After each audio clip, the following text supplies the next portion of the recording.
Assalamualaikum dan salam sejahtera. Saya Atika binti Cik Ismail, merupakan siswaza dari Fakulti Bahasa Moden dan Komunikasi Universiti Putra Malaysia. Pertama sekali, terima kasih diucapkan kepada pihak penganjur seminar pendidikan siswaza ini dalam mengangkat usaha memperkasa sains sosial dan kemanusiaan dalam keadaan zaman baru.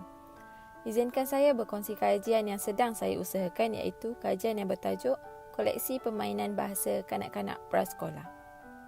Secara ringkasnya, proses mengecam abjad merupakan proses permulaan dalam pembelajaran sesuatu bahasa.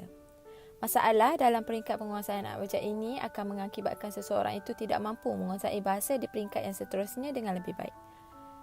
Dokumen standard kurikulum dan pentaksiran telah menggariskan bahawa penguasaan awal bahasa kanak-kanak sepatutnya sudah dimiliki oleh murid semasa di peringkat prasekolah.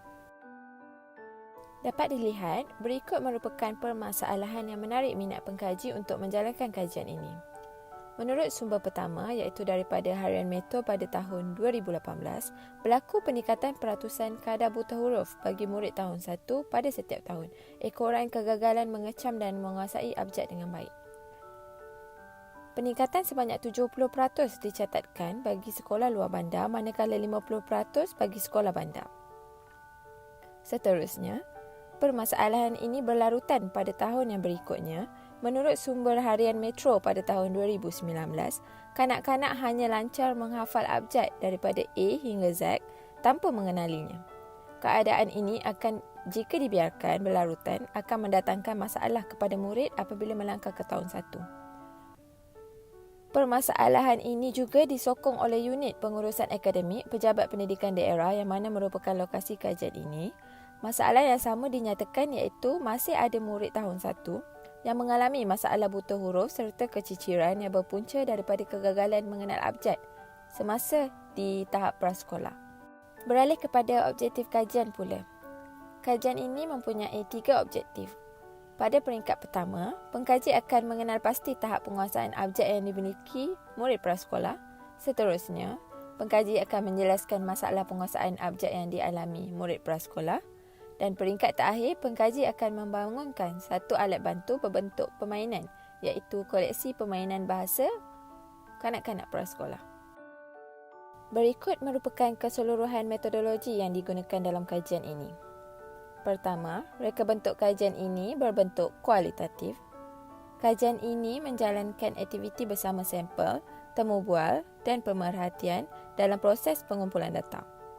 Lokasi kajian bertempat di Sekolah Kebangsaan Felda Tementi yang terletak di daerah Bera Pahang yang merupakan sekolah luar bandar.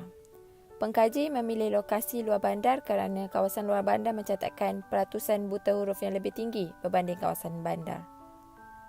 Populasi selama 25 orang murid prasekolah, namun 9 daripadanya sahaja yang merupakan sampel kajian ini serta guru prasekolah tersebut. Dalam kajian ini, pengkaji telah mengaplikasikan 2 prinsip atau kaedah, iaitu prinsip DDR serta kaedah multisensori yang kedua-duanya digunakan untuk membangunkan koleksi permainan bahasa pada objektif ketiga. Dapatan kajian.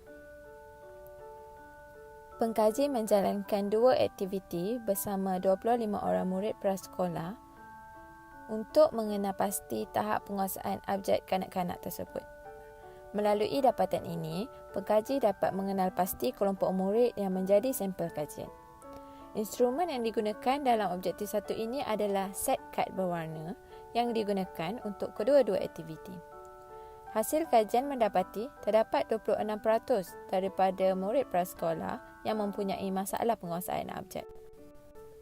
Seramai 6 daripada sampel yang dikenal pasti merupakan murid yang berusia 6 tahun, manakala 3 daripadanya pula merupakan murid yang berusia 5 tahun. Beralih kepada dapatan objektif kedua, iaitu masalah penguasaan abjad yang dihadapi oleh kanak-kanak prasekolah. Dalam objektif kedua ini, pengkaji mengaplikasikan kaedah triangulasi data, iaitu melalui analisa keputusan 2 aktiviti dalam objektif 1, temu bual guru prasekolah serta pemerhatian melalui sesi pembelajaran bersama guru prasekolah. Jadual menunjukkan masalah penguasaan abjad yang dikenal pasti daripada hasil aktiviti, temu bual dan pemerhatian yang dilakukan. Terdapat 9 masalah penguasaan abjad yang dialami oleh sampel. Seterusnya, objektif ketiga. Sehingga kini, pengkaji masih dalam proses menyiapkan dapatan objektif ketiga, iaitu membangunkan koleksi permainan bahasa sebagai alat bantu meningkatkan penguasaan abjad murid prasekolah. Berikut merupakan 2 prinsip yang diterapkan dalam membangunkan alat bantu ini. Di akhir kajian ini, pengkaji akan menghasilkan satu set permainan bahasa yang terdiri daripada 5 jenis permainan di dalamnya.